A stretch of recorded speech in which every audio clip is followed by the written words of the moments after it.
Hi, I'm Rebecca Vaughn, and this is my video on the appendicular skeleton. First, let's start talking about the pectoral girdles, the pectoral and pelvic girdles. Now, the pectoral girdle, well, actually, a girdle means a belt to hold something on or up like your pants. But the pectoral girdle, which is made up of the clavicle and the scapula, and is attached at the midline by muscles to the thoracic vertebrae, forms a belt to hold on the upper appendages, which are connected, hold up the upper appendages to the axial skeleton, which are connected at the scapula, at the glenoid cavity. The pelvic girdle, which is an actual belt, there's no muscles, it's all bone, is made up of the coxal bone, the sacrum, and the coccyx. And it attaches or holds the lower appendages to the vertebral column, or part of the axial skeleton via the hip joints.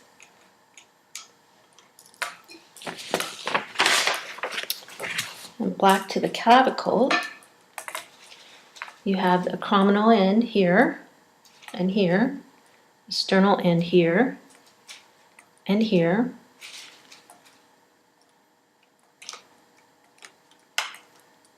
and then you have the scapula, which the coronoid process right here, and then there's one on the other side.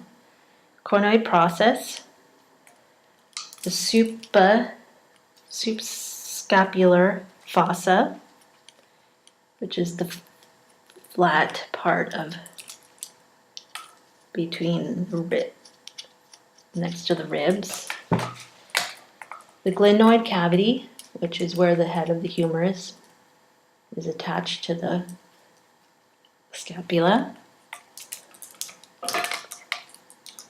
The spine of the scapula, the cranium of the scapula, and right up here, let's see if we get them closer,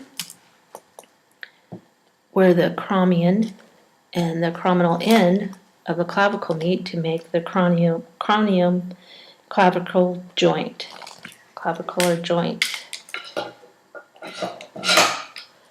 The supraspinous fossa is up here, superior and anterior to the spine. The infraspinous fossa is inferior to the spine. And let's move on to the humerus. The head of the humerus, the greater tubercle, the lesser tubercle, the bicipital or intertubercular groove, the deltoid tuberosity, the medial and lateral epicondyle, the coraconoid fossae, which is where the coraconoid process of the ulna fits when the arm is flexed, the capitulum, which articulates with the head of the radius, the trochlea, which is the very distal end of the ulna, or the humerus, which articulates with the coronoid process of the ulna, the olecranon fossa, which is on the posterior side, distal end, is where the olecranon process of the ulna fits, making the elbow joint. Next comes the ulna, which we already talked about. The olecranon is right here, proximal end. Posterior makes the elbow. The coraconoid process, which is and the styloid process, which is the distal posterior process on the ulna. Get a little closer. Moving on to the radius, head of the radius, radial tuberosity, and styloid process. Now, moving on to the carpals, which is been a problem, but we'll try it again. See if we can tie him down.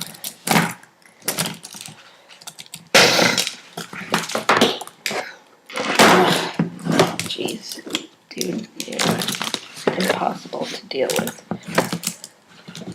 Okay.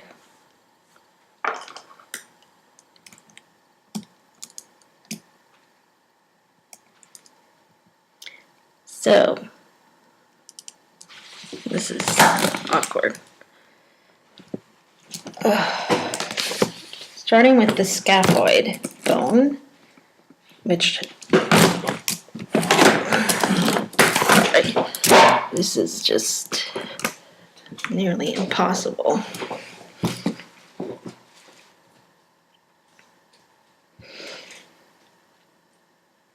Okay, the scaphoid bone, which is right here, articulates with the lunate bone. Scaphoid, lunate articulate with the radius. Oh, jeez. Sorry. And the tricle and the pisiform articulate with the ulna. Now the trapezium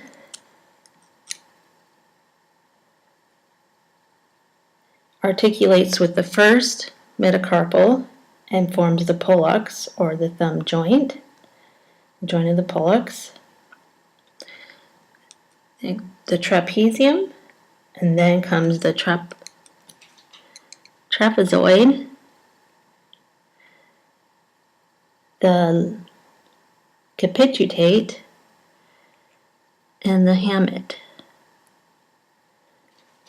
Okay, metacarpals, you start with 1, 2, 3, 4, and 5, and then you have the phalanges, which have, all of them have a proximal end, a middle bone, and a distal phalange, actually proximal bone, middle, and distal. The pollux, or the thumb, just has a proximal and a distal, no middle phalange. Okay, moving on, the coccyx bone.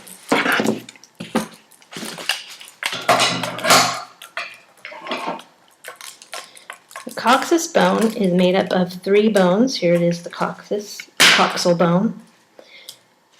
Coccyx is a different bone. First is made up of the ilium, which goes down to the pubis, and there's the border of the pubis, and the pubis runs inferiorly and posteriorly to the ischium, and the ischium goes back up superiorly to the ilium. And this is the acetabellum, which is the socket of the hip joint. The pubis symphysis connects both the pubic bones of the coxal bones. The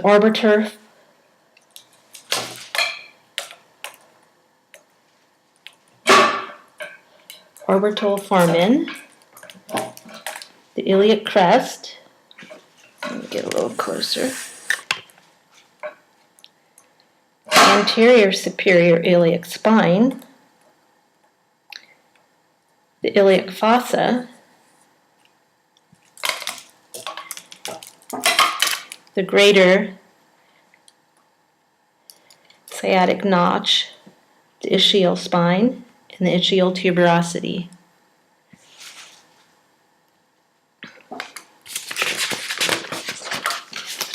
Next, the longest bone in the body is the femur. And I'm just going to take the one that I took off. Here's the femur. Okay. Here's the head of the femur, the greater truncator,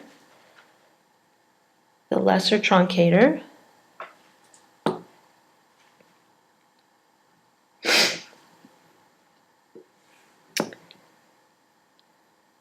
the abductor tubercle, the medial epicondyle,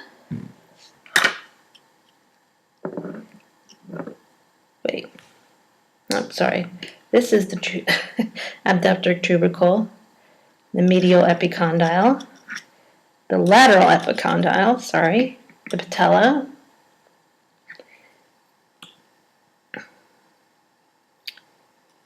the lateral and the medial condyles,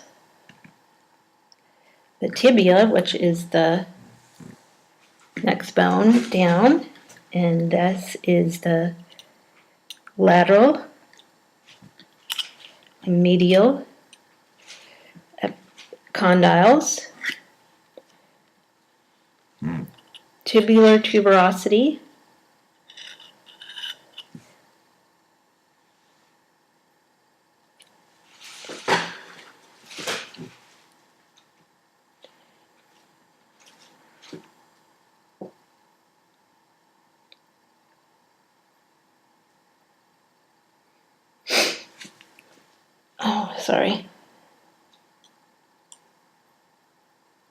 the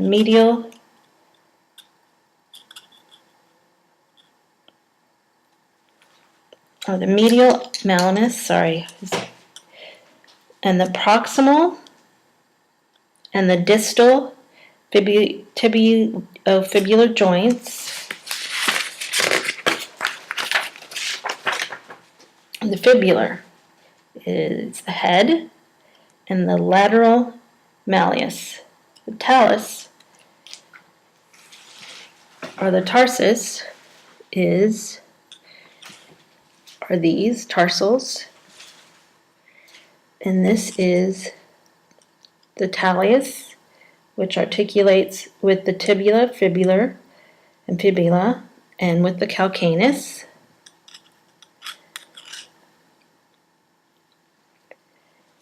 And then the cuboid,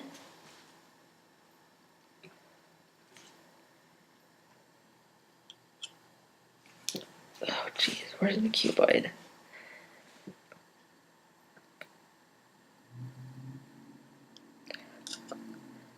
This is the cuboid. Cuboid, navicular, medial, intermediate, and lateral cuneiforms. And one more, please. The metatarsals, yes. Metatarsals, which is one. Metatarsal 1, 2, 3, 4, 5. Phalanges, middle, or proximal, middle, distal phalanges, and the hallux, which is the big toe, only has a distal and a proximal phalange. And that's the end of my presentation. Thank you.